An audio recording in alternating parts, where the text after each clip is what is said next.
Donc, je suis le docteur Debesse. Je vais vous faire 2 cours cet après-midi pour démarrer. Donc, un cours sur l'anesthésie co-régionale pour les interventions du membre supérieur.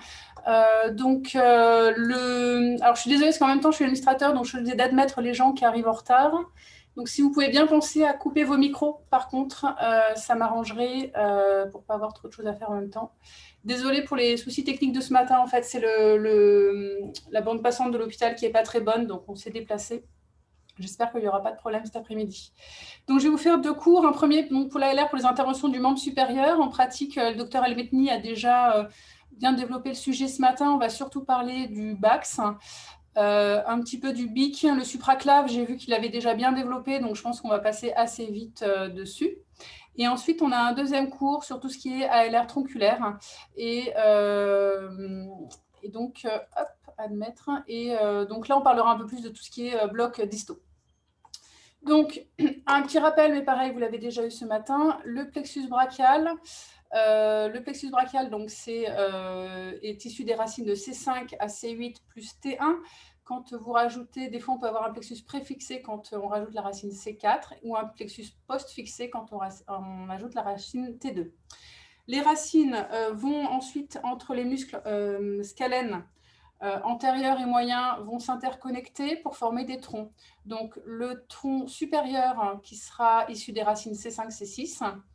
On comprend aussi pourquoi ce matin, le bis, il ne faut pas piquer entre C5 et C6 parce que vous pouvez déjà avoir des fusions de rameaux communs. Le tronc moyen qui est issu de la racine C7 et le tronc inférieur qui est issu des racines C8-T1. Ensuite, en arrière et au-dessus de la clavicule, chaque tronc va se diviser en 2 branches, une branche ventrale et une branche dorsale. Les 3 branches dorsales vont former le faisceau médial. Les 2 branches ventrales du tronc supérieur et moyen vont former le faisceau latéral et la branche ventrale du tronc inférieur va former le faisceau médial. Ensuite, le plexus brachial, il va donner donc ses branches terminales au bord latéral du muscle petit pectoral. Donc ici, le nerf musculocutané qui est issu du faisceau latéral. Le faisceau latéral donne aussi la branche latérale du nerf médian. Le nerf médian a une branche latérale du faisceau latéral et une branche médiale du faisceau médial, ce qui va être à l'origine de certaines variations anatomiques. On va voir ça un peu plus tard. Le nerf ulnaire qui est issu du faisceau médial, et puis on a les nerfs axillaires et radiales qui sont issus du faisceau postérieur.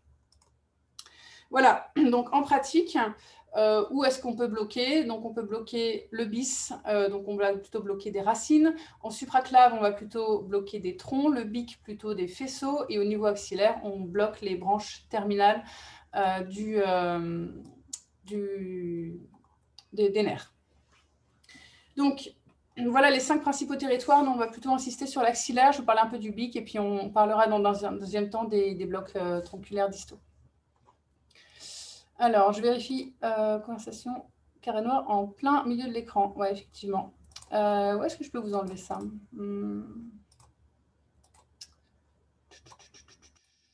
Ça ne veut pas se déplacer. Alors, attendez, on va faire comme ça. Comme ça, ça ne veut pas non plus. Ah, voilà. On va voir si ça marche mieux. Voilà. Bon, je ne sais pas ce que c'était. Donc, rapidement, quelle technique choisir? Bon, bah, vous savez déjà, maintenant, c'est l'échographie quand même qui est le gold standard par rapport à la neurostimulation. Des blocs sous échographie avec moins d'échecs. C'est des blocs qui durent moins longtemps à faire. Le bloc est plus efficace. Ça marche plus rapidement parce on dépose l'anesthésique locale directement à proximité du nerf. Il y a moins de risque de ponction vasculaire. Il y a toujours cet inconnu qui est probable mais qu'on n'a jamais réussi réellement dans la littérature à prouver, c'est le risque de lésion nerveuse, donc qui est probable parce qu'on voit directement les nerfs, mais bon, on peut toujours... bon. Les études, il faudrait un gros panel de patients, et comme c'est déjà des accidents qui sont extrêmement rares, on a du mal à les objectiver. Donc, l'échographie, c'est le gold standard. La neurostimulation, alors quand même, malgré tout, il y a moi, je trouve qu'il y a 2 indications dans lesquelles on peut la garder. Déjà, ce n'est pas une erreur de brancher la neurostime quand vous faites de l'écho, surtout quand vous démarrez et que vous avez des doutes sur les nerfs. On va voir, par exemple, le nerf radial qui est un peu plus, parfois, difficile à visualiser. Donc, vous pouvez tout à fait brancher la neurostime pour vérifier que vous avez une réponse motrice radiale. La neurostime garde un... Moi, je trouve aussi, alors c'est hors propos ici, mais par exemple, pour le nerf fémoral, moi, je trouve que c'est important d'avoir la neurostime à proximité, parce que c'est un nerf qui, des fois, peut être mal individualisé, surtout en traumatologie, on a de l'hématome. Et là, ça peut être intéressant de brancher la neurostime pour voir si vous avez bien l'ascension de la rotule. Et puis, quand vous avez un doute, en fait, hein, ce n'est pas non plus, une erreur de brancher de la neurostime. Voilà, donc rapidement, je pense que vous avez peut-être déjà vu tout ça, les images échographiques typiques. Donc, vous voyez, les veines et artères, c'est des vaisseaux, donc c'est totalement anéchogène. Les veines sont compressibles, les artères sont peu compressibles avec une paroi qui est plus épaisse. Et donc, on a un renforcement postérieur derrière, parce que les échos passent rapidement donc, au niveau du liquide. Ce renforcement postérieur, d'ailleurs, qui peut être source d'erreurs, parce qu'on peut avoir des fausses images, des images construites. Entre autres, le nerf radial, par exemple, hein, je vous en parlais, quand des fois on a du mal à l'individualiser, on peut prendre le renforcement postérieur de l'artère pour le nerf radial. Bon, tout ce qui est tendon, fascia, graisse, muscle, tout ça, c'est des choses qui sont hyper échogènes, plus ou moins homogènes, hyper hypoéchogènes. Les muscles sont plutôt hypoéchogènes et la graisse aussi. Tendon fascia plus hyper échogène, et les tendons, ça peut poser d'ailleurs le problème, surtout en distal, de confondre avec un nerf. Voilà, quand vous avez un doute entre tendon et nerf, ce qu'il faut vraiment faire, c'est votre nerf, vous êtes censé le suivre du début à la fin, d'accord, tandis que le tendon, au bout d'un moment, vous le perdez, il se délite. Voilà, donc les nerfs, ce sont des surfaces, ce sont des structures qui sont hétérogènes, non compressibles. Elles sont hypoéchogènes, surtout au départ, les racines sont plutôt hypoéchogènes, ce qui peut faire des fois, vous pouvez les confondre avec des vaisseaux, surtout au niveau du bis, donc n'hésitez pas toujours à mettre du Doppler. Et petit à petit, plus on va aller en distalité, plus elles vont se charger de tissus conjonctifs et elles vont prendre vraiment cet aspect typique en nid d'abeille que vous connaissez bien. Voilà. Ensuite, l'aiguille et l'os, c'est totalement hyper échogène, ça renvoie la quasi-totalité des échos. Donc, on a derrière le condom postérieur. Et les aiguilles, on a ici les artefacts de réverbération quand vous avez ces lignes-là, si vous êtes exactement dans le plan de l'aiguille. Un mot juste pour l'aiguille, on va y revenir, mais il faut vraiment bien voir le biseau de l'aiguille, hein, d'accord? Donc, vous voyez bien les deux, ça se termine vraiment bien nettement. Vous voyez bien les deux, le bout de l'aiguille, et ça, c'est important pour éviter le risque de ponction vasculaire ou neurale. Voilà. Donc, l'échographie, en termes d'injection intraneurale, l'échographie, elle peut détecter une injection intraneurale, mais elle ne va pas forcément la prévenir. Ici, vous avez deux images, hein, comme je vous disais, pour l'aiguille. Ici, on voit très bien le bout de l'aiguille, on voit les artefacts de réverbération, le bout de l'aiguille, qui est bien, voilà, vous avez bien la forme de biseau. Et si vous voyez, à droite, l'aiguille, elle se termine pas proprement, c'est-à-dire que c'est flou la fin, et en fait, vous voyez bien d'ailleurs, ici, vous avez un nerf médian qui est ballonisé, ça veut dire que probablement, il y a eu une injection intraneurale, parce que peut-être vous aviez l'impression que votre aiguille se terminait là, alors qu'elle se termine probablement dans le nerf. Donc, toujours voir l'extrémité de l'aiguille, et dans tous les cas, toujours faire des doses tests. Pour limiter le risque d'injection intravasculaire, donc, ce qu'on dit toujours, c'est le test d'aspiration. Donc, ça, c'est indispensable. Mais si vous avez un test d'aspiration négatif, ça ne veut pas dire forcément que vous n'êtes pas dans un vaisseau. Pourquoi? Parce que souvent, pour avoir une belle image à l'échographie, on est obligé de comprimer un petit peu et on peut comprimer les veines. L'artère, vous n'aurez pas trop de doute. Si vous tombez dans l'artère, vous aurez le reflux. Mais la veine, ça peut passer inaperçu. C'est pour ça que c'est indispensable de faire des mouvements ici. Donc, on a une image de Bax, hein, des mouvements de compression, décompression. Vous voyez, l'artère donc, ne se comprime pas. Par contre, votre veine, elle disparaît totalement quand on comprime et qu'on décomprime. Ça, c'est la première étape pour votre bloc axillaire, hein, pour bien vérifier que vous n'avez pas de vaisseau. Comment limiter le risque d'injection intravasculaire? Donc, c'est très important de faire la localisation, hein, toujours du Doppler si vous avez un doute, bien délimité. Et puis, le test d'aspiration, ce qui est très important, c'est vraiment vous décomprimer quand vous aspirez, parce que sinon, vraiment, vous pouvez avoir un test d'aspiration négatif alors que vous êtes dans le vaisseau. Surtout pour les petits vaisseaux qui vont être collabés facilement. Et quand vous injectez, la deuxième chose, il faut toujours voir, donc l'injection doit être lente et fractionnée, parce que vous devez toujours voir votre anesthésique locale. Si vous ne le voyez pas, il faut se repositionner, refaire un test d'aspiration et vraiment être vigilant là-dessus. Alors, dans les généralités un peu sur les techniques, dans le plan ou hors du plan, ça je pense que vous aurez compris qu'il n'y a pas vraiment de dogme. Les techniques, en fait, c'est la bonne technique, c'est la technique que vous maîtrisez bien. C'est bien de connaître les différentes techniques. Mais après, bon, il faut s'adapter. La technique dans le plan, c'est celle qu'on utilise le plus souvent, sauf pour les nerfs qui sont vraiment très superficiels. Elle est plus facile à réaliser. On voit l'aiguille, donc il y a moins de risque de lésions nerveuses ou de passage intravasculaire. Si vous êtes hors plan, vous ne verrez pas directement votre aiguille, vous aurez une visualisation indirecte par les mouvements tissulaires et il faudra toujours faire un peu d'hydrolocalisation pour voir où vous êtes. Les indications moi je trouve que bon, ce qui reste comme indication pour faire hors plan, c'est un peu les blocs superficiels. Alors, les blocs tronculaires, on peut les faire hors plan. Le génitofémoral, c'est un bloc qu'on peut faire facilement hors plan. Le sciatique, certains le font hors plan aussi. Voilà, mais bon, après, c'est à vous de voir. Dans les généralités, où est-ce qu'on injecte? Donc, l'intérêt de l'échographie, c'est vraiment de visualiser en temps réel le bloc.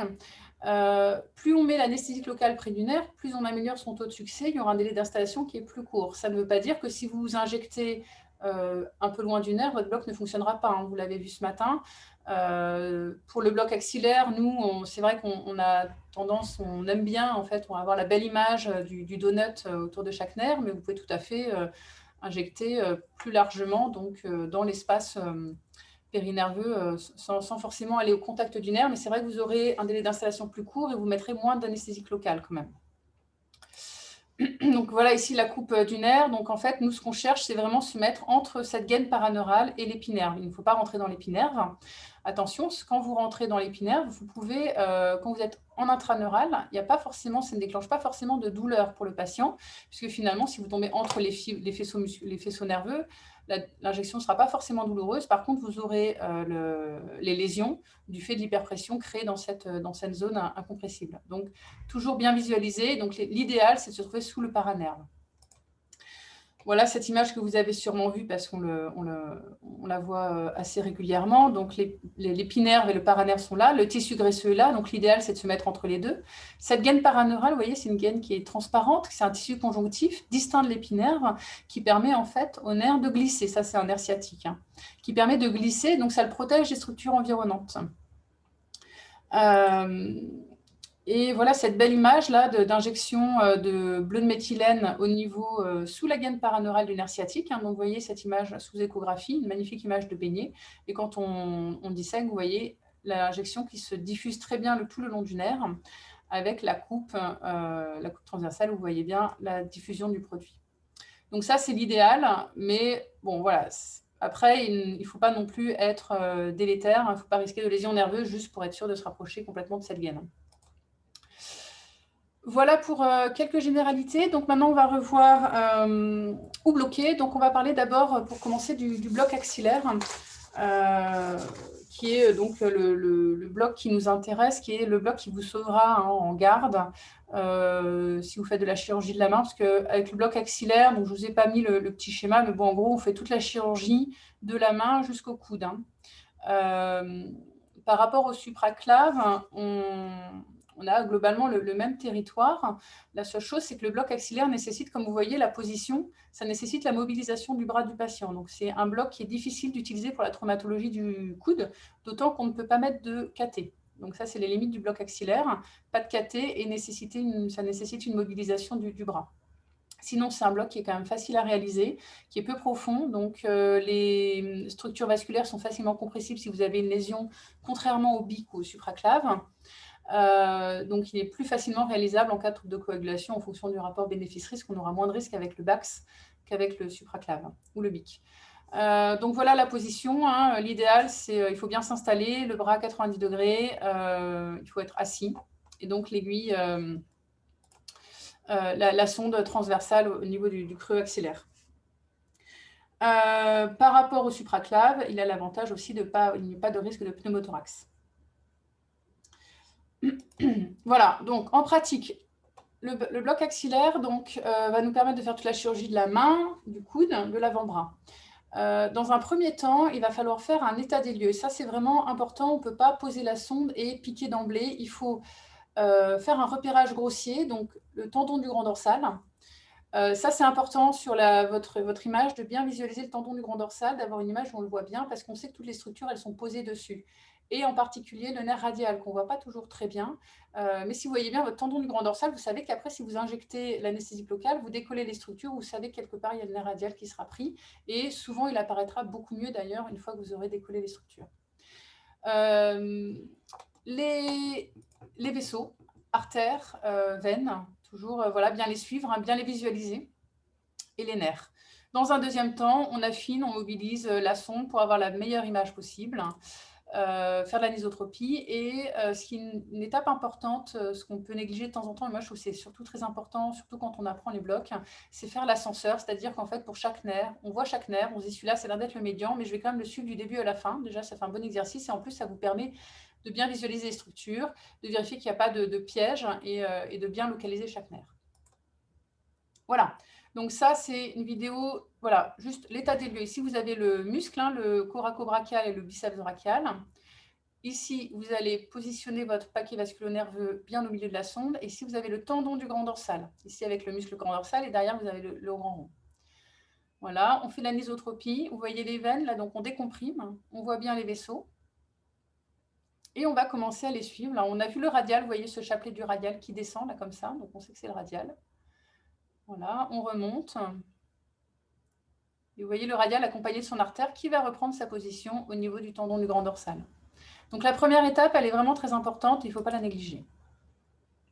Voilà, donc ici c'est une vidéo de bloc axillaire. Donc en pratique, chacun a sa technique. Moi je vais vous montrer, bon, l'idéal c'est d'avoir une technique et de s'y tenir à peu près. Donc encore très important donc, de visualiser chaque structure. Ici, donc le tendon du grand dorsal, d'accord. Le musculocutané, en général, quand on le voit, il flash bien, hein, il est dans son muscle, il flash bien. En général, donc, le médian est à 11 heures à peu près au niveau de l'artère. On a l'ulnaire qui probablement, mais là il faut voir avec, en dynamique, hein, qui est probablement ici, avec le radial qui a l'air d'être collé sur le tendon du grand dorsal qui a l'air d'être là. Tout ça je vous dis, mais en fait en pratique il faut toujours bien faire une étape dynamique avant pour bien visualiser tout ça. Donc l'approche du BAX le plus classique, c'est quand même dans le champ. Voilà, ici donc on est donc vers le haut, hein, donc là on est en latéral. Voilà, ici vous voyez donc votre artère, une veine, en général on a une ou deux veines hein, qui se baladent. Cette veine peut d'ailleurs des fois nous gêner parce que le nerf ulnaire, vous voyez, quand on comprime, vous voyez bien, on a le nerf ulnaire, voilà, qui est en dessous de la veine, et quand on comprime, on voit qu'il remonte. Le nerf médian, d'accord. Voilà, une fois qu'on a bien fait la visualisation, donc on pique à peu près 1 cm au-dessus de la sonde. Et ce qui est très important, c'est de bien voir le biseau de l'aiguille. Après, l'ordre des nerfs, c'est un peu comme vous voulez. Moi, j'ai pris l'habitude de commencer par le radial parce que, premièrement, c'est souvent le nerf qui est le plus difficile à voir, je trouve. Donc, vous voyez, on passe sous les structures et on va aller injecter entre le tendon et le radial. D'autre part, quand on ne le voit pas bien, cette première injection permet vraiment de décoller les structures. Quand vous avez des vaisseaux qui vous gênent un peu, ça peut permettre de modifier un peu l'anatomie, et donc de permettre de mieux décaler un peu des vaisseaux et d'être un peu moins gêné. Donc, vous voyez votre radial, là, on l'a bien injecté. Voilà, il est bien entouré. Voilà. Donc après, c'est comme vous voulez, vous pouvez passer au-dessus ou en dessous des nerfs. L'idée, c'est de rester donc sous le fascia brachial, hein, de toute façon. Ok. Ici, on est parti pour aller passer entre le nerf médian et la peau. Donc ici, cette technique, faites attention. Vous voyez, donc là, bon, l'aiguille, c'est une aiguille mousse, hein, c'est quand même fait pour. Pensez, quand vous passez au-dessus du nerf médian, de ne pas rester trop horizontal, parce que c'est là où vous pouvez faire des petites lésions nerveuses du médian. Donc moi, j'aime bien partir un peu vers le haut, en diagonale, pour être sûr de ne pas léser le nerf médian. Vous voyez, là, on est passé entre le nerf médian et l'artère. Voilà, et là, maintenant, il va être très bien entouré. Donc là, voilà, une fois qu'on a trouvé l'espace de diffusion, c'est beaucoup plus facile de se balader. Votre nerf ulnaire est ici, vous voyez, par rapport à la première image qu'il a été déjà bien remonté. Et on va aller injecter sous le nerf ulnaire. Le nerf radial, lui, il est bien entouré. Voilà. Après, à vous, par exemple, si vous avez en fonction du type de chirurgie, de cibler plus ou moins tel ou tel nerf. C'est-à-dire qu'il y a des chirurgies pour lesquelles vous n'aurez pas besoin du nerf ulnaire, donc c'est peut-être pas la peine d'aller l'embêter. Vous prenez juste le médian, le radial, le musculocutané. Voilà, donc là ensuite on repasse, vous voyez, sous le fascia et on va aller continuer l'injection du nerf ulnaire pour bien l'entourer. Une fois que l'injection est démarrée, vous voyez que les nerfs apparaissent beaucoup plus facilement. Voilà pour la procédure pour le bloc axillaire. Donc le bloc axillaire, c'est un bloc qui est assez simple. Vous avez ici globalement donc l'anatomie la plus classique, hein, comme ce que vous avez vu sur la vidéo, avec une artère, une ou deux veines, deux fois trois même, le radial, qui d'ailleurs vous pouvez être un peu gêné parce qu'il peut être des fois entre plusieurs vaisseaux, l'ulnaire et le médian. Et le musculocutané qui est soit entre le biceps brachial et le coracobrachial, soit entre les deux. Ça, c'est l'anatomie la plus classique, mais on a de nombreuses variations anatomiques. Attention, comme je vous ai dit, pour le radial, attention au condom postérieur de l'artère, qui peut faire une image construite, vous faire passer quelque chose pour le radial, alors que ça ne l'est pas. Ça, souvent, on s'en rend compte quand on commence à injecter. D'accord ? Et si vous avez un doute, encore une fois, il n'y a pas d'erreur à sortir un peu la neurostime, surtout au début. Ça, c'était une étude assez intéressante que vous avez peut-être vue, hein, qui est assez ancienne maintenant, mais sur 150 patients, hein, des volontaires sains, on a regardé sous échographie, en fait, toutes les dispositions de nerfs possibles. Hein, donc, voilà, en faisant ce cadran-là de 1 heure à 12 heures. Là. Voilà la disposition la plus typique. L'artère est ici, médian, ulnaire, radial, musculocutané, mais on a aussi tout un tas de variations anatomiques. Donc ici, vous avez pour chaque nerf la disposition la plus fréquente et les dispositions, vous voyez, que vous pouvez rencontrer. Le musculocutané, bon, on va voir après un peu les dispositions. Grosso modo, ce qu'on voit souvent quand même, c'est le médian qui se retrouve à droite de l'artère, ça on le retrouve assez souvent. Le musculocutané, lui aussi, il peut se balader pas mal. Donc voilà, le plus souvent, il est soit entre le coracobrachial et le biceps brachial, soit dans le coracobrachial. Bon, ça ne change pas grand-chose pour vous. Quand vous posez la sonde, il flash, on le voit assez bien. D'accord ? Donc après, vous allez le prendre avant ou après votre bloc. Hein. Soit quand vous piquez, vous tombez dessus directement, vous injectez, et puis vous allez continuer à prendre les autres nerfs. Soit à la fin de votre bloc, vous allez vous retirer et repartir un peu plus en profondeur pour aller chercher le musculocutané. Attention, le musculocutané, des fois, il peut être sur le trajet de votre aiguille. Donc, quand vous piquez, retenez bien votre aiguille, parce que ça nous est déjà arrivé d'arriver directement dans le musculocutané avec un ressaut d'aiguille un peu franc.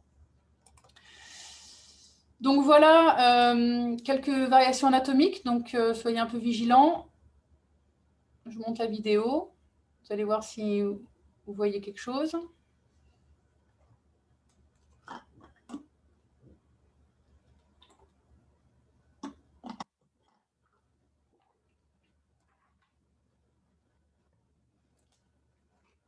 Là, c'est une variation qui est très fréquente aussi, qui est un piège.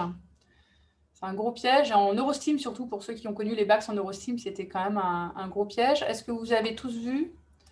On peut la repasser une fois, pour ceux qui n'ont pas vu. Artère, la veine, le tendon du grand dorsal.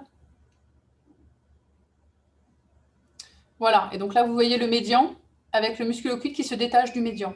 Quand vous voyez l'anatomie, vous comprenez en fait, hein, ils proviennent du même faisceau quand même. Hein, donc c'est logique, c'est-à-dire qu'en fait, ils se détachent un peu plus loin que ce qui est d'habitude rencontré.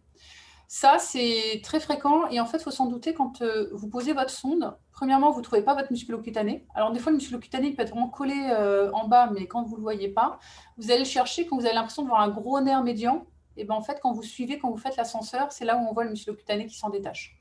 Donc là, c'est plutôt pratique quand vous en êtes rendu compte parce que finalement, en fait, quand vous injectez, en général, ils se détachent spontanément tous les deux. Ce n'est pas la peine d'aller forcément avec l'aiguille essayer de les détacher spécifiquement. Voilà, on ne sait jamais. Soit ils se décollent les uns des autres, les deux naturellement, soit ils restent collés, mais ils seront de toute façon entourés. Une deuxième variation anatomique, l'image n'est pas très belle, je suis désolée. Je vous ai parlé.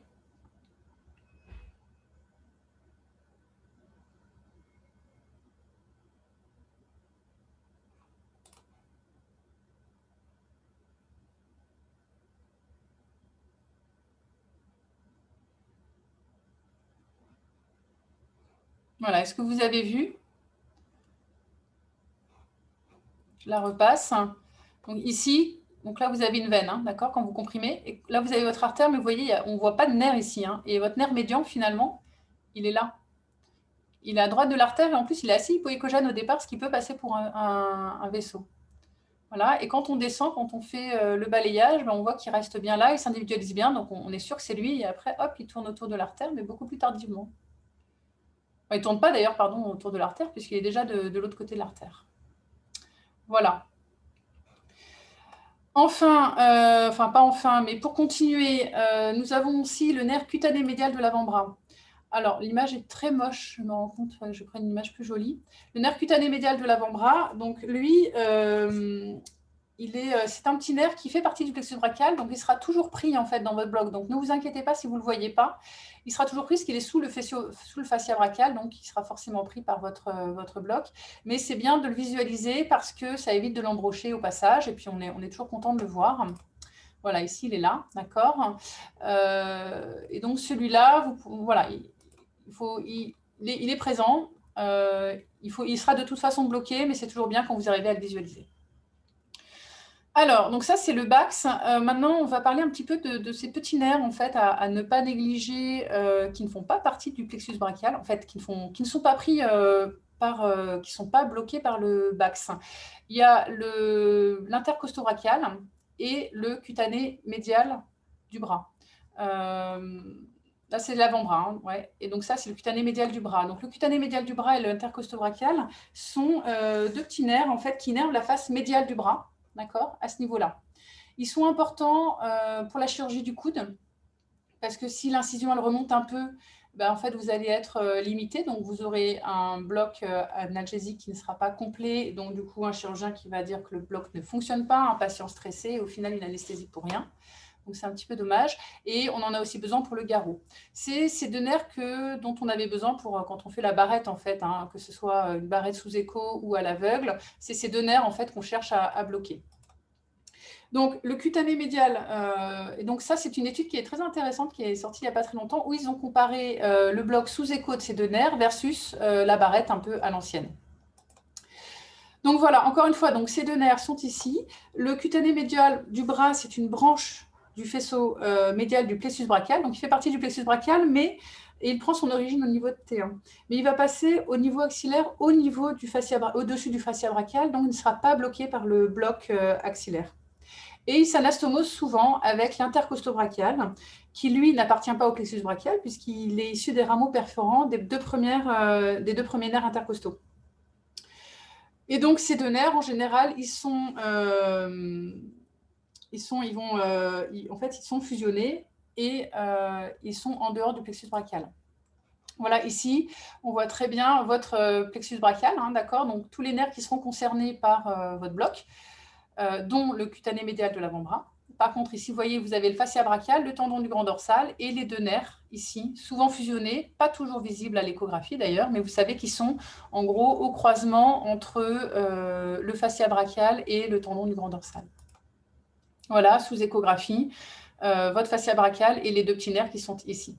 Donc, c'est ceux-là qu'on va chercher avec la barrette. La barrette, vous voyez bien, au mieux, ça fait mal. Au pire, c'est efficace dans très peu de cas. Et par contre, ça peut être un facteur d'échec de bloc si jamais vous voulez rater ces deux blocs-là.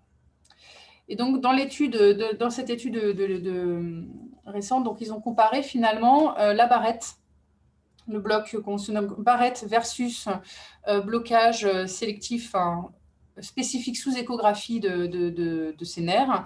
Et en fait, on a une efficacité de 88% versus 19% seulement pour la barrette. Donc, en gros, il faut oublier la barrette. Si vous avez besoin d'aller bloquer ces nerfs, donc chirurgie longue pour le garrot, chirurgie du coude, vous allez les chercher spécifiquement sous échographie. Et donc, en pratique, ce que vous faites, alors je n'ai pas de vidéo, je suis désolée, mais ce que vous faites, en gros, il y a deux possibilités. Soit quand vous arrivez ici, en fonction de l'anatomie, comment ça se présente, quand vous arrivez, vous avez bloqué le nerf radial, vous pouvez continuer l'aiguille, continuer à avancer avec votre aiguille pour aller jusqu'ici et aller injecter. Sinon, à la fin de votre bloc, ce qu'on fait le plus souvent, c'est-à-dire qu'on ressort l'aiguille, on va passer superficiel comme ça, suivre le fascia brachial, et puis on garde 2-3 cc, hein, c'est très peu, pour bloquer ces deux petits nerfs. Voilà, donc ça, c'est vraiment important. Alors, les doses d'anesthésiques locaux, quelle dose utiliser? Donc là, vous avez, alors c'est des études qui commencent tout à dater un petit peu, une étude de 2010 qui montrait que finalement, avec des doses très faibles d'anesthésiques locaux, on peut avoir un bloc anesthésique correct, mais un bloc qui met longtemps à agir et qui ne dure pas forcément très longtemps. Donc, l'idée, c'est quand même d'avoir la dose minimale efficace, mais d'avoir quand même un bloc qui se dure suffisamment longtemps. On pratique 15-20 cc bien répartis entre chaque nerf, permettent d'avoir une bonne anesthésie. D'autant que nous, alors après, ça dépend, mais quand on utilise de la xylocaïne adrénalinée, on évite aux doses toxiques, à 30 cc à peu près. Grosso modo, je retiens qu'à 30 cc, on peut arriver aux doses toxiques de xylocaïne. Donc, il vaut mieux faire le moins de doses possible si jamais on a besoin de faire un complément ou d'associer des blocs analgésiques à la ropivacaïne. Donc, plus la dose est faible, plus le délai d'installation est long et la durée d'action courte. Donc, en fait, l'idée, c'est d'entourer, pour ça aussi, qu'on a bien entouré les nerfs pour voilà, mettre une dose efficace, mais pour un bloc qui durera plus longtemps. Alors, juste un mot, le bloc huméral, finalement, sous échographie, on l'a complètement abandonné. Pourquoi? Vous l'avez vu sur les images, c'est-à-dire que là, on est au niveau axillaire, les 4 nerfs, ils sont autour de l'artère, une seule ponction suffit. Dès qu'on descend, vous voyez, votre nerf radial, déjà, il part rapidement dans le sillon du nerf radial, donc vous êtes rapidement limité, vous devez faire plusieurs ponctions. Donc, plus de bloc huméral, maintenant, on ne fait plus que des blocs axillaires. Voilà pour le bloc axillaire. Ce que je voulais vous dire, c'était plutôt du pratico-pratique, parce que c'est un bloc que finalement on connaît bien. Je vais vous parler donc le bloc supraclaviculaire. Donc, si ça vous va, je vais passer assez rapidement parce que le docteur Elmetni, il en a bien parlé déjà ce matin. Le supraclaviculaire, l'intérêt de ce bloc, c'est absence de mobilisation du bras. Donc, en gros, c'est pareil, chirurgie coude, avant-bras et main. Grosso modo, le bic, le supraclave et le bax ont les mêmes territoires d'anesthésie. Mais par contre, voilà, donc comme je vous dis, le bic et le supraclave n'ont pas besoin de mobiliser le bras, donc important en traumato, et on peut poser des cathéters pour le bic et le supraclave. Donc, c'est intéressant pour les chirurgies douloureuses. Le supraclave, je trouve que c'est un bloc qui est assez difficile à réaliser parce qu'on est quand même à côté d'éléments assez à risque, avec la plèvre ici, vous avez la plèvre et la première côte. On a beaucoup de vaisseaux, donc on a 2 vaisseaux qu'il faut vraiment chercher à chaque fois, c'est la dorsale de la scapula et la cervicale transverse. Puisque alors, si vous tombez dessus, ça peut être une contre-indication. Si vous n'arrivez pas à trouver un plan où vous pouvez les éviter, ces vaisseaux, ça peut être une contre-indication au supraclave. Le risque, c'est essentiellement le pneumothorax. Bon, en sachant que sous échographie, le risque, il est quand même faible si vous avez une bonne visualisation de votre aiguille. Plaie vasculaire et nerveuse. C'est un bloc qu'on ne faisait pas du tout en neurostimulation, évidemment à cause de la proximité de la plèvre, et qui est réapparu depuis l'avènement de l'échographie. Donc, l'injection, idéalement, comme on vous a dit, c'est l'injection dans le corner pocket, dans l'angle formé par la première côte et l'artère subclavière, ici, avec les racines C8-T1, mais n'injectez pas que. En fait, ce qui est important, c'est d'aller idéalement soulever la racine C8-T1. Et après, il faut aller, on va voir la vidéo, remonter et puis aller injecter au niveau aussi des autres racines. Quand vous laissez un cathéter en place, alors en fait, moi je vous conseille le cathéter de laisser un peu au milieu de votre... Alors, excusez-moi, voilà. De laisser donc le cathéter, ne le laissez pas trop dans le corner pocket après, parce que sauf si vous avez moins de chirurgie qui intéresse surtout le territoire ulnaire, mais en fait, je vous conseille de laisser le cathéter assez au milieu du paquet nerveux pour que toutes les racines soient ensuite concernées par l'analgésie. Donc l'idée, voilà, c'est une fois que vous êtes là, en fait, vous allez éclater le plexus en injectant de l'anesthésie locale tout autour des nerfs. Donc, voilà une vidéo en pratique, c'est la même que le docteur Elmetni, parce qu'on vient du même endroit, donc on a la même vidéo. Je vous la remontre, de toute façon, vous l'avez vu, vous avez l'artère ici, le paquet nerveux qui est ici, d'accord? Toujours faire visualiser vos racines. Donc là, on remonte un peu dans le cou et vous voyez qu'on a le défilé interscalénique qui apparaît très bien là, avec C7, C6, C5, d'accord? On voit très bien. Donc ça, c'est très important dans un premier temps, quand vous faites un supraclave, de bien visualiser vos racines. Et là, c'est une très bonne technique de faire l'ascenseur. On se repositionne ensuite au niveau supraclave, la côte, la plèvre. Toujours faire un coup de Doppler, hein. Ça c'est indispensable pour éliminer ces deux artères qui peuvent vraiment nous embêter. Et ensuite, on va injecter. Donc, on pique toujours de l'extérieur vers l'intérieur. On ne pique jamais de médial en latéral parce qu'il y a trop de structures de l'autre côté. Il y a les vaisseaux de toute façon. Et on va aller... Voilà, il faut vraiment s'acharner à rentrer dans ce paquet. Donc, des fois, ça peut être difficile hein, avec les tissus qui peuvent être durs à passer. Donc, il faut bien retenir l'aiguille. Hein. Là, c'est une aiguille de cathéter. Hein, on va laisser un cathéter en place. Et vous voyez, une fois qu'on est en place, voilà, on voit très bien ici hein, C8T1 qui est là. Donc, on arrive, on va passer en dessous et on a bien soulevé, entouré cette racine. Donc, ça, c'est vraiment très important comme étape.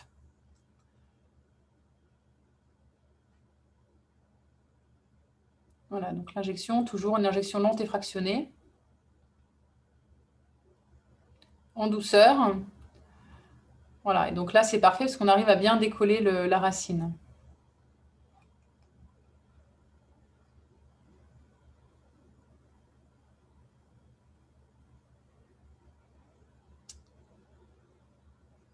Voilà, après, on se repositionne et on va aller éclater vraiment le reste du plexus. Voilà, pour le bloc supraclaviculaire. Donc, vraiment, les indications, la chirurgie du coude, hein, ça, c'est vraiment super. Vous pouvez l'utiliser pour la luxation de coude, réduction de luxation de coude. Des fois, les chirurgiens n'aiment pas trop parce qu'il faut quand même attendre suffisamment longtemps que le bloc fonctionne quand même bien pour avoir un bon relâchement musculaire. Donc, en général, la luxation de coude, il est 2 h du matin et personne n'a trop envie d'attendre. Et ça permet d'éviter quand même une anesthésie générale chez des patients qui ne sont pas forcément à jeun. Et puis, voilà, mise en place de cathé aussi pour des chirurgies traumato, en sachant que seul, on pourrait faire l'anesthésie, la chirurgie, on pourrait faire les chirurgies sous bloc seul, mais en pratique, vous voyez, c'est des chirurgies qui sont longues, des installations compliquées, donc en général, ça se termine avec une anesthésie générale complémentaire. Voilà, pour terminer, je vais vous parler du bloc infraclaviculaire. Alors, le bloc infraclaviculaire, c'est un bloc qu'on faisait énormément en neurostimulation. Parce qu'il était facile, plus facile que le BAX, avec une bonne efficacité. On avait donc l'avantage, encore une fois, de ne pas avoir à mobiliser le patient. On peut laisser des cathéters en place, d'autant que par rapport au cathéter supraclave, l'avantage du BIC, c'est que on insère le cathéter en zone glabre qui est peu mobile. Alors, parce que, enfin, pour ceux qui ont l'habitude, les cathéters, hein, les cathés bis et supraclave, le problème, c'est vraiment que c'est une zone qui bouge, c'est très superficiel, et donc les cathéters, souvent, ils tombent avant les 48 heures. Ça permet l'anesthésie du tiers proximal du bras jusqu'à la main. Mais par contre, c'est un bloc qui est plus compliqué et sous échographie, on fait beaucoup moins. Pourquoi? Parce que c'est assez profond. La traversée des muscles peut être douloureuse et il y a un problème donc, en cas de trouble de la coagulation parce que ce n'est pas un bloc qu'on ne peut pas comprimer facilement. Et chez les patients obèses ou peu échogènes, on ne voit pas très bien. Donc ça, c'était une étude en IRM hein, sur 20 volontaires pour visualiser donc au niveau du bic, on bloque des faisceaux plutôt latérale, postérieure et médiale. Et donc, voilà l'image qui apparaît le plus souvent. Donc, on a l'artère à ce niveau-là et les faisceaux qui s'organisent autour. Je suis désolée, je n'ai pas de vidéo pour ce bloc, mais vous voyez donc la position de la sonde, donc vraiment dans le sillon deltopectoral. Et donc, on pique à ce niveau-là. D'accord. Donc, on peut être facilement gêné en plus par l'anatomie, avec les rapports anatomiques. L'aiguille donc arrive comme ça. Vous avez ici l'artère. Et en fait, l'idée, idéalement, c'est d'arriver au niveau du faisceau postérieur et d'injecter l'anesthésique locale. Dans ce cas-là, c'est vrai que c'est très joli quand on a des patients échogènes parce que ça fait une belle injection en corbeille qui va donc bloquer les 3 faisceaux. On peut laisser ensuite un cathéter en place qui va aller, donc un cathéter en cochon, ça serait parfait parce que ça permet de bien gainer, en fait, venir entourer l'artère. Voilà. Donc, toujours important, donc vous avez les muscles petits et grands pectoraux. Et ici, voilà votre aiguille avec l'injection qui se fait au niveau du faisceau postérieur. C'était un bloc qu'on faisait en neurostime, on cherchait une réponse idéalement radiale. Voilà ce que je voulais vous dire pour les blocs du membre supérieur. Donc, je vais essayer de retrouver alors, la discussion. Est-ce que vous voulez qu'on fasse une pause tout de suite? On répond aux questions tout de suite hein, pour cette partie? Ou est-ce que vous voulez qu'on fasse une session de questions-réponses à la fin des 2 topos? Oui, allez-y. Allez-y, allez-y.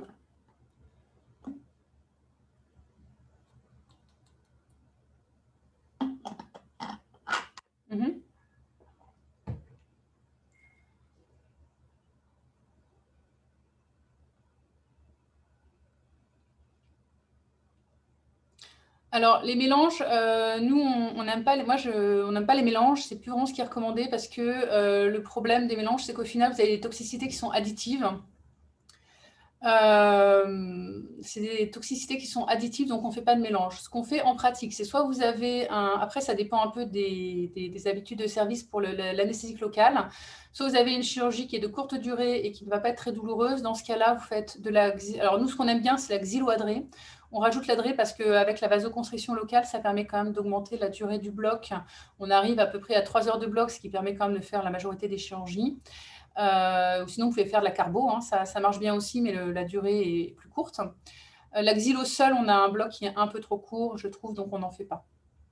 Donc, si vous avez besoin d'un bloc d'installation rapide, c'est de la xylo. Et si vous avez besoin derrière d'analgésie, dans ce cas-là, vous pouvez faire des tronculaires analgésiques supplémentaires. Donc, l'avantage, c'est que ça permet de s'affranchir de blocs moteurs. Par exemple, si vous avez une fracture de poignet, vous pouvez faire une fracture une plaie d'une main complexe, vous pouvez faire des tronculaires analgésiques pour ne pas avoir le bloc moteur, récupérer au moins une partie de la motricité du bras et permettre l'analgésie avec un bloc qui s'installe rapidement. Après, l'installation rapide du bloc, oui, cutanée médiale, intercostobrachiale. Oui, je vais vous remontrer ça après. Pour l'installation du bloc, de toute façon, même si vous faites un bloc à l'aropie, c'est quand même très rapide. Hein, faut pas... même avec l'aropie, quand on injecte, on est quand même à proximité des nerfs. Donc, en 10 minutes, vous avez déjà... Alors, ensuite, où positionner le cathéter pour le BAX? On ne peut pas mettre de cathéter pour un BAX. C'est bien le problème du BAX par rapport au supraclave et au BIC. Donc, un BIC, le cathéter, je vous ai montré, hein, vous le positionnez donc, pour qu'il entoure en fait, les 3 faisceaux en fait, qui englobent l'artère. Et pour le supraclave, le cathéter, moi, je vous conseille plutôt de le mettre vraiment au milieu, donc au-dessus, au moins au-dessus de votre racine C8-1 et pas en dessous, parce que là, vous pouvez avoir un défaut d'analgésie sur les autres territoires. Bloc périosté à but analgésique, non. Pour réduire les fractures de bras ou avant-bras, j'ai aucune expérience sur ces blocs. Pour réduire les fractures de bras, avant-bras, en pratique, les réductions, souvent elles sont faites aux urgences, nous c'est rare qu'on ait les réductions à faire au bloc, mais sinon on fait des blocs, on fait un supraclave en fait, hein, si il n'y a pas de mobilisation possible. Alors, syndrome des loges, dans quel cas vous ne faites pas d'ALR pour la traumato? Eh bien, on ne fait pas d'ALR pour la fracture de l'avant-bras. Les fractures des 2 os de l'avant-bras, en général, les chirurgiens sont très réticents. Fracture de poignet, il n'y a aucun problème. Mais voilà, en général, c'est en accord avec le chirurgien. Les fractures des 2 os de l'avant-bras, ils n'aiment pas. En général, de toute façon, on ne leur laisse pas trop le choix. Ils sont d'accord pour un bloc à la xylocaïne. Mais pas de bloc à l'aropie, en sachant que c'est un éternel débat. Hein, mais normalement, on a d'autres alertes que la douleur hein, pour le syndrome des loges. Et normalement, c'est une douleur qui est plutôt médiée par le sympathique. Donc, normalement, elle n'est pas couverte par le bloc. Mais en pratique, c'est vrai que par précaution, on ne fait pas de bloc quand il y a un risque de syndrome des loges pour le chirurgien. Exactement, voilà. Le syndrome des loges n'est pas masqué par l'ALR, c'est ce que je viens de dire. En pratique, moi, je trouve qu'il faut quand même... moi, je suis assez... j'aime bien m'adapter quand même aux chirurgiens. Les chirurgiens, c'est eux qui surveillent leurs patients, ils peuvent être stressés. Bon, si on fait un bloc, déjà, là, il y avait un chirurgien qui m'avait interdit de faire un bloc à l'axillo chez une patiente enceinte. Donc, celui-là, je lui ai expliqué que la patiente, elle aurait son bloc. Après, moi, je trouve qu'il faut un peu discuter. Les chirurgiens, ça les stresse beaucoup. S'ils ne veulent pas de bloc longue durée, moi, je ne suis pas fermée, même si, effectivement, la théorie, comme je viens de le dire... Pour le BIS, où est-ce qu'on peut injecter avec plus de sécurité? Alors, le BIS, c'était le cours de ce matin, mais en pratique, Albert vous l'a dit. Et donc, pour injecter avec le plus de sécurité, il faut injecter entre... L'idéal, c'est d'injecter plutôt sous C6, parce que entre C5 et C6, comme je vous ai dit, les racines, elles se rejoignent. Il peut y avoir des faisceaux communs, et donc, vous pouvez avoir potentiellement des lésions nerveuses. Sauf si vous voyez qu'à l'échographie, elles sont très éloignées l'une de l'autre, et que vous avez un bel espace pour injecter. Ensuite, le BIS, il faut faire attention à C8 qui peut être dédoublé. En fait, pas encore fusionné. Alors, la réalisation pratique d'un BAX, une compression vasculaire. Donc, oui, alors l'idéal, honnêtement, c'est de laisser, en fait, ça dépend de l'écogénicité du patient. Si vous avez un patient qui est très écogène, vous pouvez vous permettre de décomprimer un peu. L'idéal, c'est de décomprimer suffisamment pour voir les vaisseaux et vos nerfs.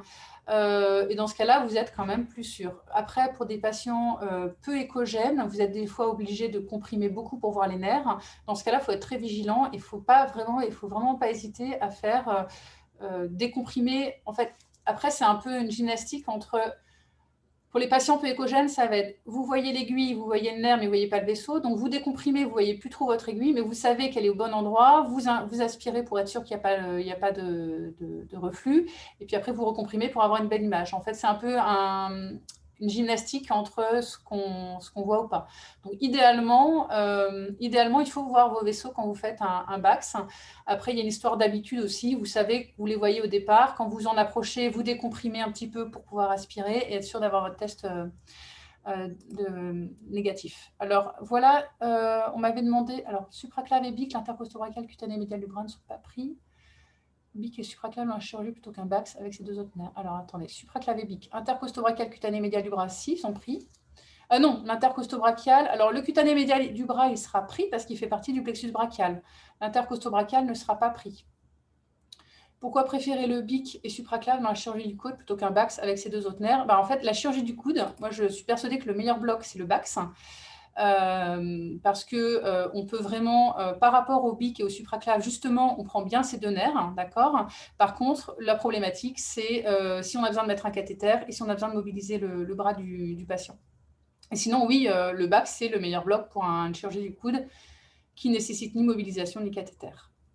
Donc, juste pour revenir, parce qu'on m'avait demandé voilà, de voir le...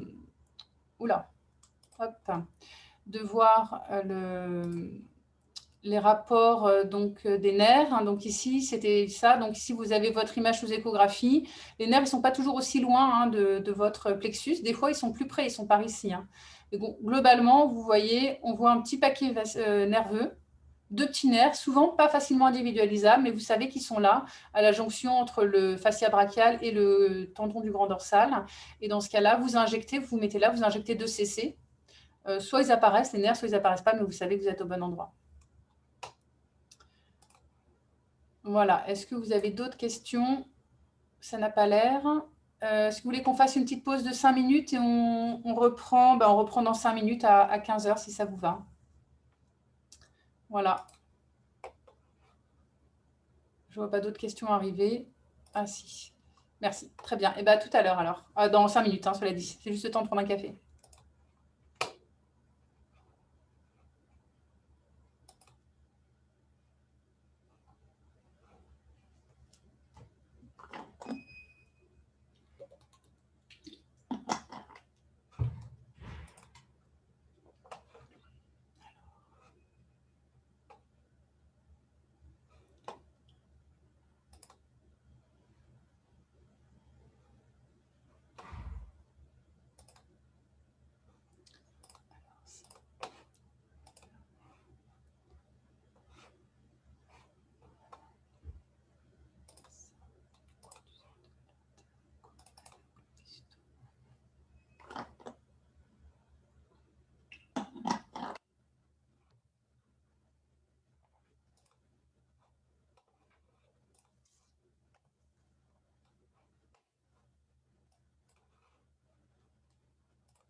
Voilà, il est 15 h, je vous propose qu'on reprenne.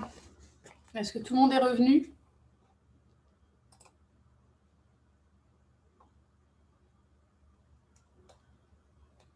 Voilà, on peut reprendre? Donc,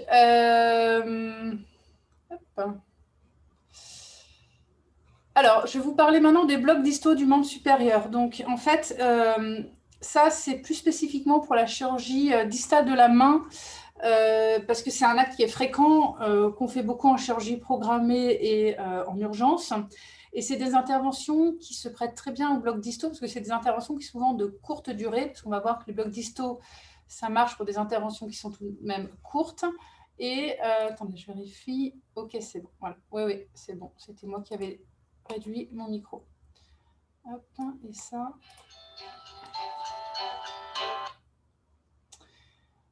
J'ai une fenêtre. Attendez, parce que là, je ne sais pas. Je vais enlever parce que là, j'ai une fenêtre qui m'embête.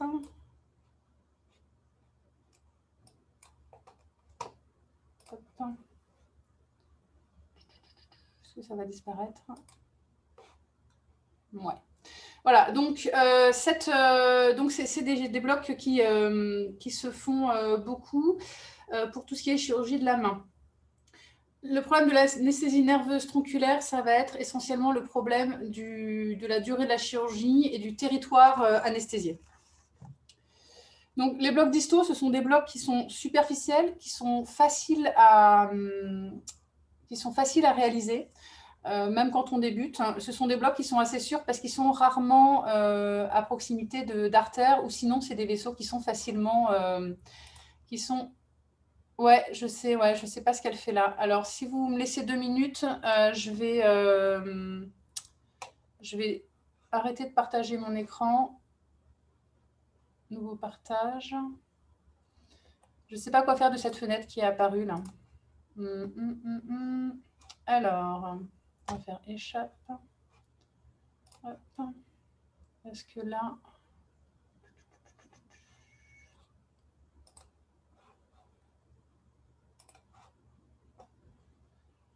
Je suis désolée, la fenêtre, elle est toujours là. On va essayer de la mettre loin. Bon.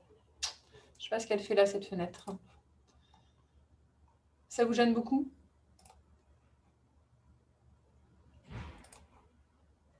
Je peux rien en faire.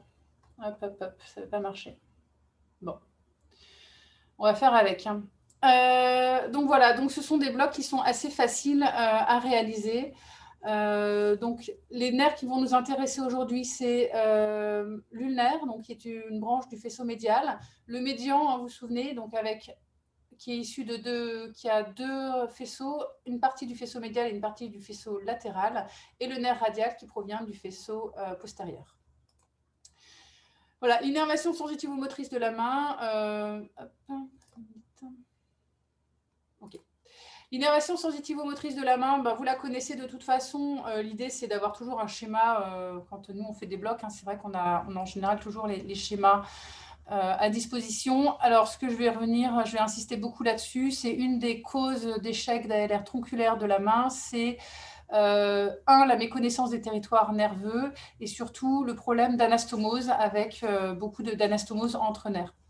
Et attention, vous savez, je pense déjà que les dermatomes, les myotomes, les sclérotomes ne correspondent pas forcément. Donc ici, voilà, on a donc en termes de dermatomes, donc l'innervation de la face palmaire, c'est la paume de la main, c'est essentiellement le nerf médian et le nerf ulnaire. Et les doigts, donc vous voyez, c'est essentiellement pareil, médian ulnaire. Sur la face dorsale, on a le nerf radial qui nous intéresse, le nerf ulnaire et le nerf médian pour la face dorsale des doigts aussi.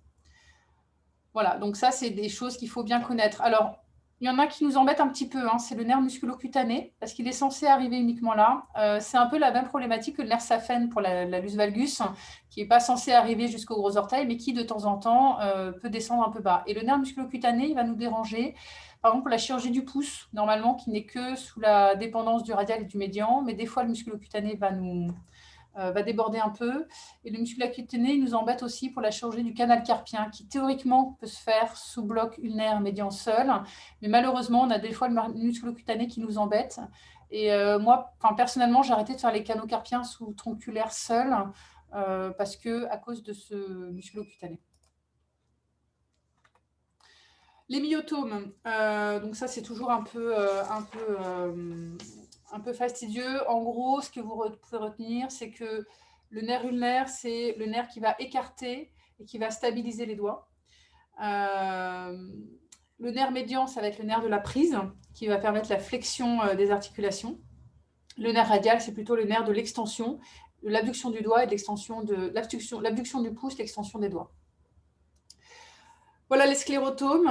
Donc, vous voyez que, par exemple, le carpe est innervé essentiellement par donc le poignet, est essentiellement innervé par le radial et le médian. Et donc, ici, vous avez les sclérotomes avec une distribution qui est assez complexe. Hein. Donc, de temps en temps, on peut avoir besoin uniquement du radial et de l'ulnaire, par exemple. Ça, c'est des schémas qu'il faut avoir en tête, ou à proximité quand on fait des blocs. Voilà, donc en pratique, faites très attention parce que, encore une fois, le territoire à anesthésier ou analgésier ne correspond pas forcément à la zone cutanée et il faut être vigilant. Et avant de poser l'indication de tronculaire, il faut vérifier que vos territoires sont bien concernés. Par la chirurgie, parce qu'il y a aussi la chirurgie avec la zone d'incision qui va être importante. Alors, quand on prend maintenant chacun des nerfs, donc le nerf radial. Le nerf radial, c'est un nerf qui est mixte, c'est celui de l'extension. Il est issu des racines de C5 à T1. Donc, en pratique, vous voyez, il va atteindre en fait ici le sillon du nerf radial de l'humérus. Il va ensuite contourner l'humérus et il va se positionner sur la face latérale du bras et ensuite passer dans la loge antérieure du bras. Il va cheminer dans la gouttière bicipitale latérale. Le radial, il est assez complexe parce qu'il donne un certain nombre de collatérales, dont le cutané postérieur du bras, qui part assez haut, d'ailleurs, du radial. On va en reparler un petit peu après. Et au niveau du coude, il va se diviser. Je vais vous montrer après les vidéos. Malheureusement, il y a une des deux vidéos qui ne passe pas sur l'ordinateur ici, parce que c'est un ordinateur qui est un peu ancien, donc c'est un peu dommage. Je vais quand même vous montrer l'autre, qui est un peu moins belle, mais on voit quand même pas mal. En fait, au niveau du coude, il va donner une branche motrice profonde et une branche sensitive superficielle. La branche motrice profonde, elle est essentiellement motrice, mais il y a aussi le nerf interosseux postérieur. Le nerf interosseux postérieur va innerver la face postérieure de la capsule articulaire et la face dorsale du carpe. Donc ça va nous intéresser un peu plus tard.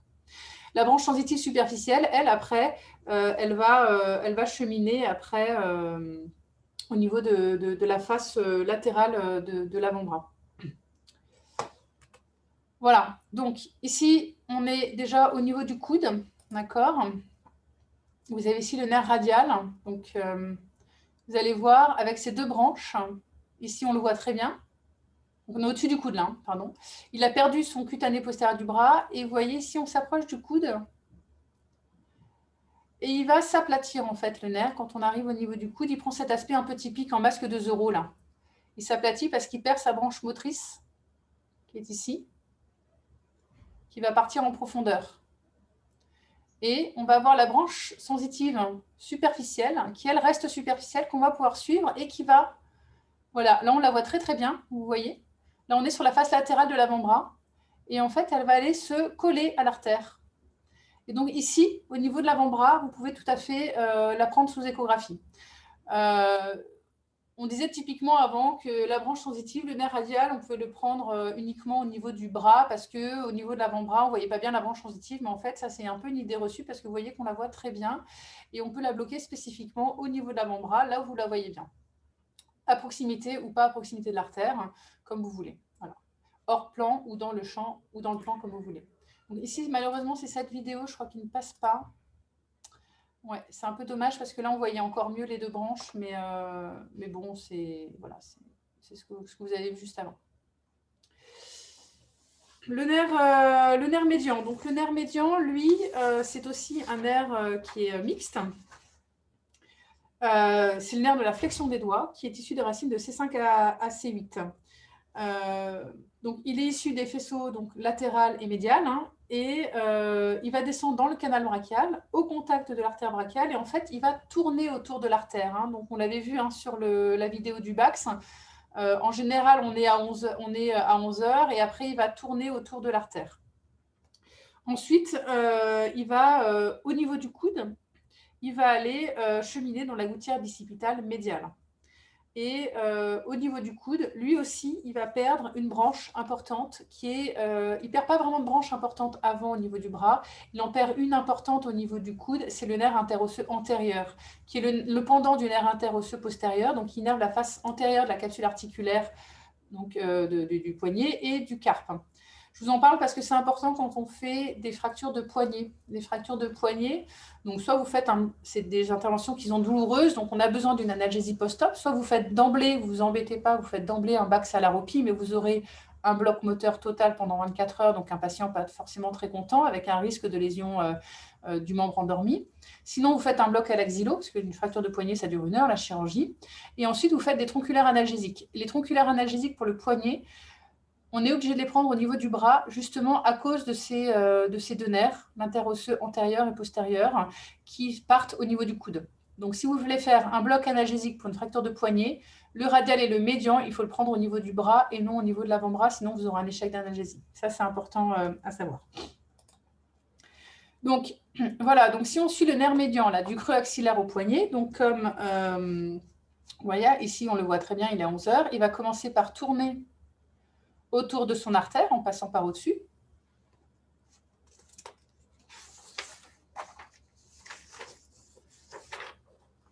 Voilà, il va rester en fait collé à son artère au niveau du bras, d'accord.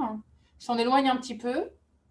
Et au niveau du coude, on va le perdre un petit peu, puis après on va le retrouver. Et le nerf médian au niveau de l'avant-bras, il est très facile à prendre parce qu'il est vraiment dans la loge antérieure, il est très visible, il est loin de toute structure vasculaire. Voilà, on le retrouve ici, vous voyez. Par rapport à un tendon, je vous en parlais tout à l'heure, ça pourrait passer pour un tendon. Vous voyez, là, on a une structure qui pourrait ressembler à un nerf. Vous voyez qu'elle se délite, tandis que le nerf, là, il reste bien visible, bien rond, bien individualisé. Et après, plus on arrive vers la main, plus il se superficialise. Et en fait, on va arriver au niveau du canal carpien. Donc, le nerf médian, hormis l'indication de la fracture de poignet, où il faut le prendre au niveau du bras, le nerf médian, le mieux, c'est vraiment de le prendre au niveau de l'avant-bras, d'accord, pour tout ce qui est chirurgie distale de la main. Et vous le prenez après où vous voulez, en sachant que plus on s'éloigne, plus on le prend en distalité, moins on aura de risque de bloc moteur. Parce qu'on va voir que l'intérêt des blocs distaux, c'est quand même de s'affranchir des blocs moteurs qui embêtent un peu les chirurgiens. Le troisième nerf, c'est le nerf ulnaire. Le nerf ulnaire, c'est aussi un nerf mixte, issu des racines de C8 à T1. C'est la branche terminale du faisceau médial du plexus brachial. Au niveau axillaire, on va le voir, donc il est profond.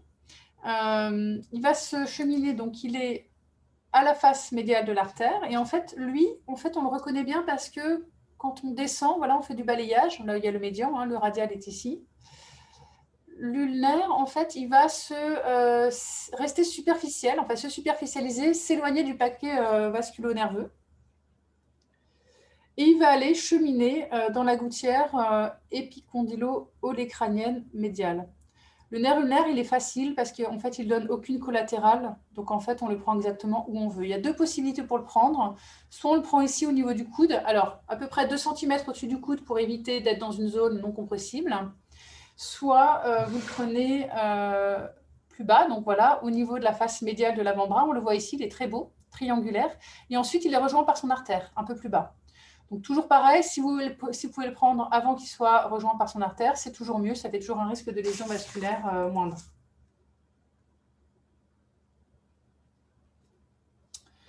Voilà pour le nerf ulnaire.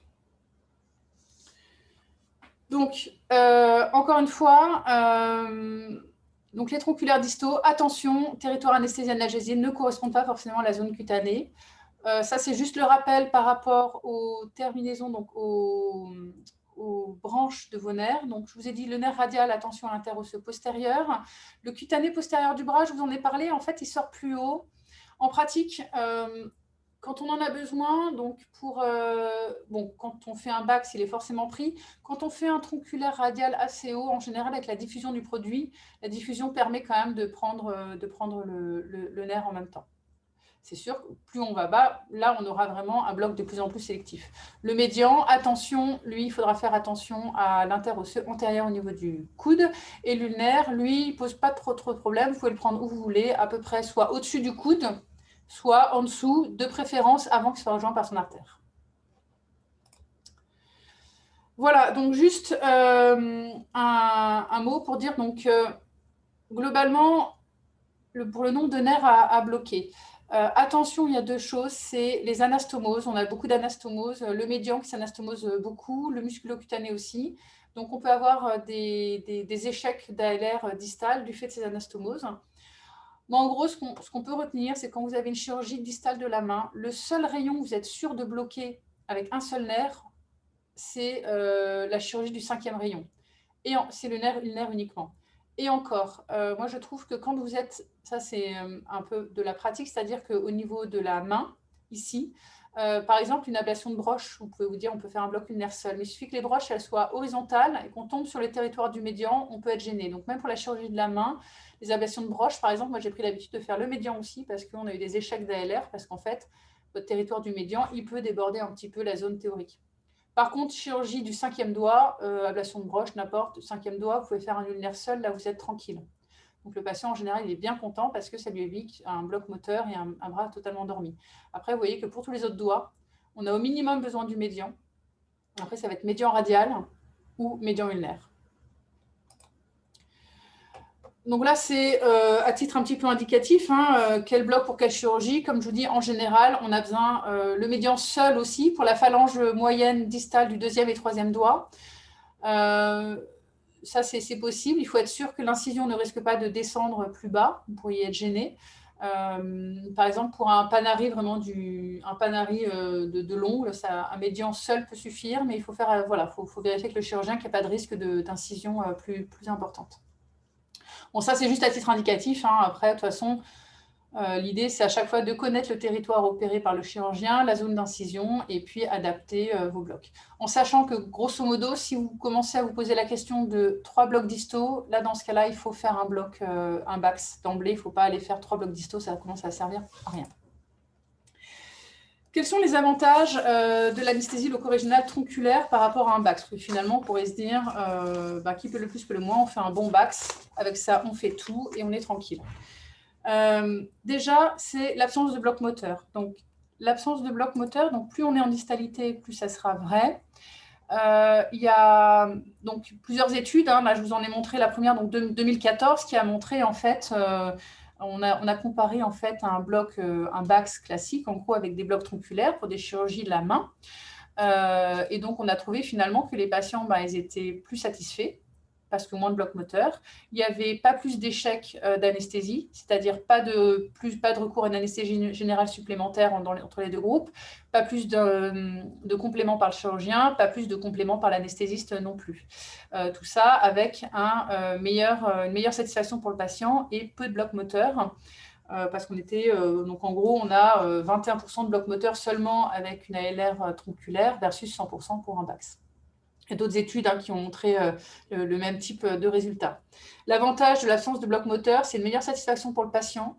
Le chirurgien, ça lui permet de tester en pair-op. C'est un peu le bloc moteur, c'est un peu la problématique de notre ALR. C'est comme ça que les chirurgiens ont mis au point la technique de la Wallante, d'ailleurs, pour s'affranchir de ce bloc moteur qui peut les gêner pour certains types de chirurgies, des chirurgies tendineuses, par exemple, où ils ont besoin de tester la motricité du patient en pair-op. Donc, tout bénéfice.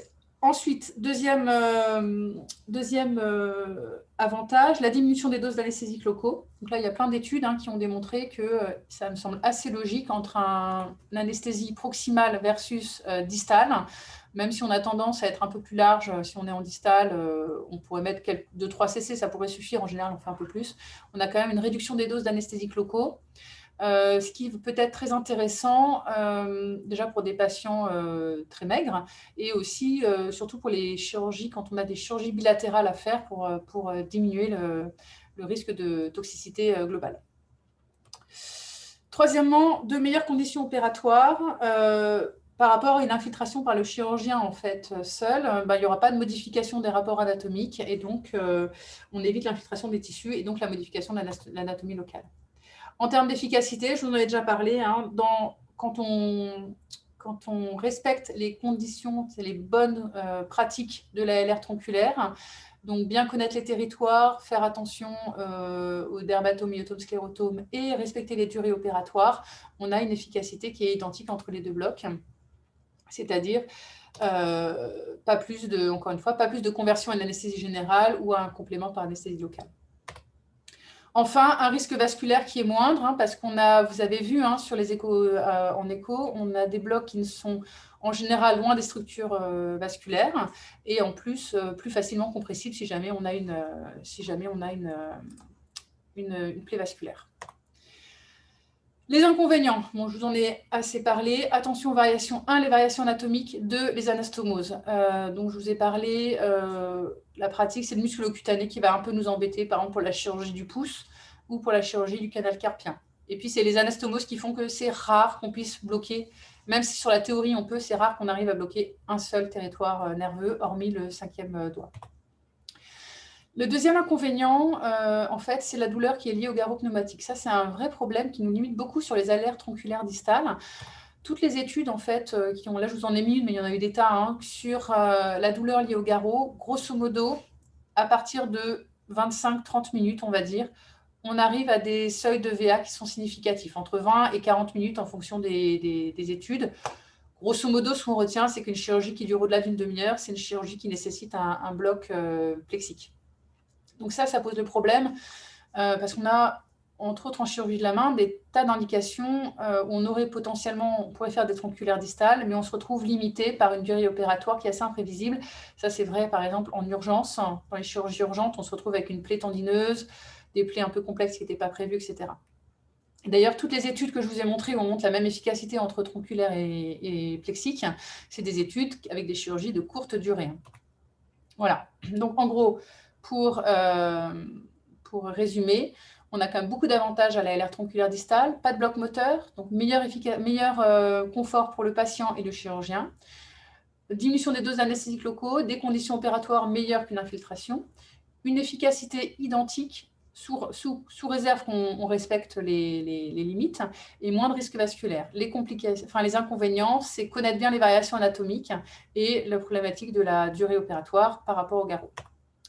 Donc, c'est pour ça qu'on dispose d'autres techniques. Alors là, on sort un petit peu du cadre hein, de l'anesthésie loco-régionale éco-guidée. Je vous en parle un tout petit peu quand même parce que c'est important. On a l'anesthésie intratécale. Donc, l'anesthésie intratécale qui est beaucoup réalisée aux urgences, qui est très pratique parce que ça permet vraiment d'endormir que le doigt, en fait, en général, on n'endort que les doigts de la gaine concernée. On va bloquer vraiment les nerfs collatéraux palmaires. Et donc, on va vraiment bloquer dans la gaine des tendons fléchisseurs. On va injecter dans la gaine des tendons. Donc, en pratique, on utilise pour une demi-heure encore.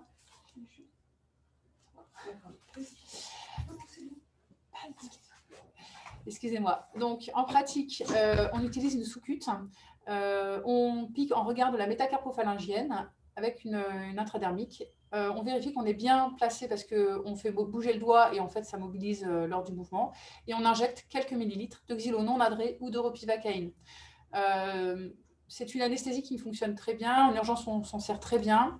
Le problème, c'est que c'est tout ce qui est vraiment des chirurgies distales des doigts, quand vous ne voulez pas faire une tronculaire ou quand vous ne voulez pas faire deux tronculaires, vous préférez faire une seule injection. Ce n'est pas si douloureux qu'on veut bien le dire, hein, ce n'est pas très douloureux. La problématique, c'est par exemple pour les panaries, les chirurgiens n'aiment pas du tout. Alors pour les panaries, surtout de la face palmaire, parce qu'il y a toujours un risque septique de diffusion en fait, d'un réceptique au niveau de la gaine des tendons. Les chirurgiens, eux, ce qu'ils préfèrent faire, c'est l'anesthésie en bague, qui, elle, est plus douloureuse quand même. Et donc là, on va vraiment aller bloquer les nerfs collatéraux. Donc, on va faire 2 injections hein, de chaque côté du doigt avec une barrette sous-cutanée dorsale ici. Là, on n'endort vraiment que le doigt et c'est quand même quelque chose qui est assez douloureux. Donc, juste un mot pour finir sur la Wallante, dont vous avez sûrement entendu parler. Ça, c'est une technique qui s'est développée depuis assez peu de temps. Donc, le principe, c'est une technique d'infiltration locale. Donc là, on n'est plus du tout dans l'anesthésie loco-régionale, c'est une infiltration locale d'un anesthésique local adrénaliné C'est une alternative au BAX dans certaines indications. L'avantage, c'est l'absence de garrot. Pourquoi? Parce qu'ils utilisent de la xylocaïne adrénalinée, donc il fait la vasoconstriction locale. Donc il y a l'hémostase primaire par le patient, par le chirurgien et donc par la lidocaïne qu'on utilise. Les indications de la Wallante, en fait, le choix entre ALR et Wallante va se faire en fonction de l'intervention chirurgicale. En fait, c'est essentiellement des interventions donc plutôt de courte durée pour la tolérance pour le patient, mais surtout, on a besoin de garder une motricité, pouvoir avoir un contrôle sur la motricité de la main. Il faut que le patient soit motivé, il faut respecter les contre-indications, il faut que le chirurgien soit formé à la technique, parce que c'est une technique locale hein, pour le coup. Donc là, normalement, l'anesthésiste n'intervient pas du tout, y compris pour aller faire des compléments d'anesthésie si besoin. Les indications, donc là c'est une diapo de chirurgien, donc c'est assez détaillé. En gros, le doigt ressaut, canal carpien, suture de fléchisseur, ténoarthrolyse, les neurolyses, les aponeurotomies, les sutures d'extenseurs, fléchisseurs, les transferts tendineux, donc tout ce qui nécessite quand même de contrôler la motricité en pérope. Il y a des indications qui ont peu d'intérêt. Déjà, dès qu'on a besoin d'un gros territoire chirurgical, il faut que ce soit des interventions qui soient assez quand même localisées. Voilà, il faut quand même que les indications soient bien posées. Les contre-indications, ça va être les patients déments ou psychiatriques lourds, allergie à la glycodéine, point d'interrogation, c'est quand même extrêmement rare, des pathologies de la main et aussi les fumeurs avec la consommation importante, puisqu'ils peuvent avoir un réseau artériel défaillant avec un risque d'ischémie. Donc voilà la technique, hein, c'est une technique d'anesthésie locale. Hein, voilà, donc tous les points, donc c'est quand même, malgré tout, pour le patient par rapport à un BAX ou une tronculaire où on aura 2 injections, vous voyez que c'est quand même un peu plus douloureux et fastidieux à réaliser pour le patient et le chirurgien. Donc l'avantage de la Wallante, c'est qu'il n'y a pas de garrot, d'accord? Donc on s'affranchit de cette problématique du garrot, il n'y a pas de saignement, pas de bloc moteur, une efficacité dans les études donc, qui apparaît identique par rapport à... En fait, la Wallante, c'est un meilleur confort pour les patients et donc il y a une bonne efficacité sur les études. Et on diminue du coup le risque de ponction vasculaire. Par contre, il y a un risque ischémique. Il faut que ce soit des chirurgies courtes et localisées et puis ça nécessite un changement d'habitude aussi pour les chirurgiens.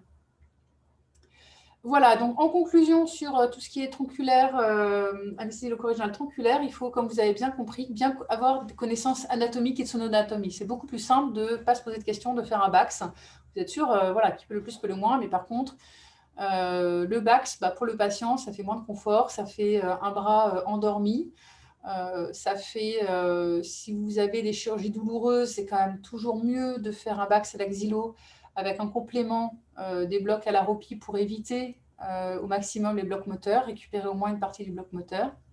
Il faut avoir notion des variations anatomiques et des pièges. Et puis, il faut une bonne collaboration entre chirurgien et anesthésiste hein, pour connaître est-ce que la chirurgie sera douloureuse, combien de temps ça va durer, quels sont les territoires qui seront concernés par la chirurgie. Donc, ça nécessite tout de même en amont, voilà, si vous ne voulez pas d'échec, il faut quand même bien y réfléchir en amont. Voilà, j'ai fini pour le deuxième topo, donc j'attends vos questions,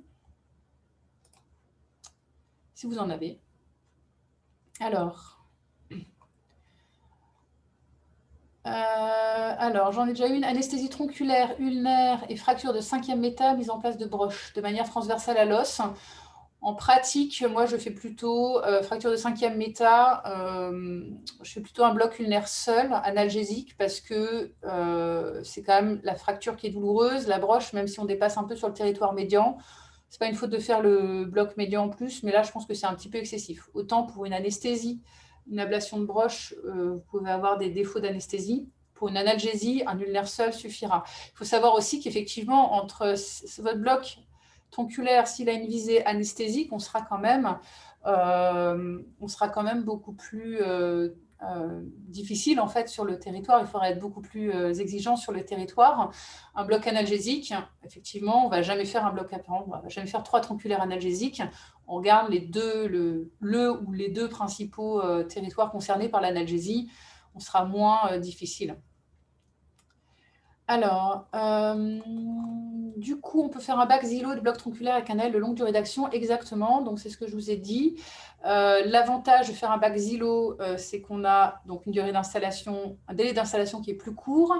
Et après, on récupère au moins, même si, par exemple, une fracture de poignet, on aura quand même le bloc moteur qui est au bloc radial, mais on aura au moins la récupération à minima du muscle occulte et en général du radial. Et puis après, vous avez les tronculaires analgésiques plus localisés. Donc pour le patient, c'est quand même beaucoup plus de confort, avec moins de risques. Hein. Le risque, c'est de plaie sur le membre endormi. Après, le BAX à la ROPI se justifie tout à fait dans un certain nombre de cas. Dans ce cas-là, il faut surtout prévenir le patient que son bras va rester endormi, qu'il faut fasse attention la première nuit. Par rapport à l'accumulation d'anesthésiques locaux différents, oui, il n'y a pas de souci du moment qu'on respecte les doses. C'est pour ça que ce que je vous disais, c'est qu'un BAX, moi, je ne dépasse jamais les 20 cc de xylo. Parce que donc, la xylo adrée, la xylo 1,5 adrée, moi. Hein. Donc, je fais 15-20 cc de xylo, comme ça on a de la marge, en sachant que la ROPI, les doses toxiques, on les atteint quand même avec des volumes plus importants, surtout si on fait de la 3,5 ou même de la 2. Donc, on a de la marge. C'est-à-dire si vous faites un BAX avec 20 cc de xylo, derrière, vous pouvez faire sans problème 10 cc. Vous êtes tranquille pour pouvoir faire vos 2 blocs analgésiques en plus. Chirurgie de gestale, les blocs type Wallante, donc là on en a parlé, ouais. Faible taux, complications chez les patients sans facteur de risque.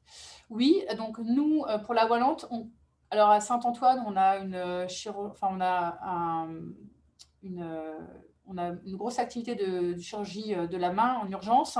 Les chirurgiens commencent seulement à s'y mettre. Hein. Nous, ça a mis du temps avant d'arriver parce qu'il faut que les chirurgiens soient formés. Encore une fois, comme je vous disais, c'est idiot, mais c'est le chirurgien. En fait, les patients ne passent plus par l'anesthésiste. Hein. Donc, c'est un peu, il faut qu'ils soient quand même sur deux. Il faut qu'ils se forment. Il y a des indications. Je pense qu'il faut que les pratiques évoluent et qu'elles mettent le temps à évoluer. Effectivement, les patients sans facteur de risque, maintenant, on a une salle qui est dédiée une fois par semaine à des Wallantes. Plasticien de l'école. Voilà. Les recommandations pour musculo-cutané et la lido, il se trouve dans les territoires de vascularisation de type terminal. Donc pour l'adrénaline, donc oui, effectivement. Donc normalement, nous, on a toujours appris que c'était contre-indiqué finalement, hein, l'adrénaline en distalité. D'ailleurs, on n'en fait pas pour les intratécales. En pratique, là, le chirurgien, eux, ils ont la main dessus et ils ont leur antidote si jamais ils voient qu'il n'y a pas un risque d'ischémie. Ils ont leur protocole. Lésions nerveuses lors de la réalisation à l'aveugle d'une injection d'AL intratécale, moi je n'ai jamais vu. Normalement, là où on pique, il n'y a pas de nerf. Et de toute façon, on a toujours la possibilité, enfin, on a toujours le patient qui est censé quand même, qui est réveillé, qui est censé nous dire si on touche un nerf. J'ai jamais, moi, personnellement, entendu parler des lésions nerveuses. Mais peut-être, on peut tout imaginer. Mais ça, c'est l'intérêt de faire aussi des blocs chez des patients réveillés, quoi. Voilà. Vous avez d'autres questions sur les tronculaires, pas plus? Ou sur le BAX, hein, enfin sur le Big BAX qui vous reviennent? Du bloc BAX anesthésique tronculaire analgésique. Donc, biblio-BAX anesthésique tronculaire analgésique, des études. Alors là, je ne les ai pas. Oui, j'en ai vu passer, mais ça fait un bout de temps que je n'ai pas fait la biblio pour tout vous dire à ce sujet. Après, l'avantage, c'est vraiment, donc en termes de tronculaire analgésique, nous, on a fait, pas mal d'études sur Saint-Antoine. On a des très bons résultats sur l'analgésie, par exemple, sur les fractures de poignet. On s'en était pas mal intéressé à un moment pour faire les tronculaires, donc BAX xylo plus tronculaire analgésique. On avait pas plus par rapport à un BAX ROPI, on n'avait pas plus de consommation de morphine donc à la levée des blocs. Hein. Après, c'est vraiment l'avantage, hein, encore une fois, d'associer BAX xylo plus tronculaire analgésique. C'est vraiment aussi pour s'affranchir de ce potentiel risque pour le patient, en sachant qu'on gagne forcément aussi en termes de confort pour le patient. On voit que toutes les études, quand il n'y a pas de bloc moteur, le patient il est plus satisfait. Pour la chirurgie du coude, qu'est-ce que vous proposez comme protocole anesthésique? En fait, une chirurgie du coude, ça dépend. C'est une chirurgie du coude très peu douloureuse en post-opératoire. Nous, on fait des BAX. On peut faire un BAX à la xylo, voire un BAX à la ROPI si on veut gagner un peu d'analgésie. Après, si on estime qu'il faut mettre un cathéter en place, là, on passe au supraclave. En sachant que le supraclave, si jamais vous avez un défaut, le principal problème du supraclave, c'est le défaut sur le nerf ulnaire. Hein. Souvent, c'est celui-là qui n'est pas pris, parce que vous avez vu sur la vidéo, le corner pocket, il n'est pas toujours facile à voir. On vous montre des vidéos où il y a une belle image, mais ce n'est pas toujours comme ça. Et sachez que le BIC, le supraclave, dans tous les cas, vous avez le droit de reprendre. Vous pouvez bloquer votre patient avec un supraclave et après reprendre en ulnaire au niveau axillaire sans problème. Donc, chirurgie du coude comme protocole anesthésique, Bax, Xylo ou Ropi en fonction de la douleur post-op. Et si besoin de cathéter, supraclave ou mobilisation possible, supraclave, qu'on peut faire d'ailleurs à la Xylo aussi.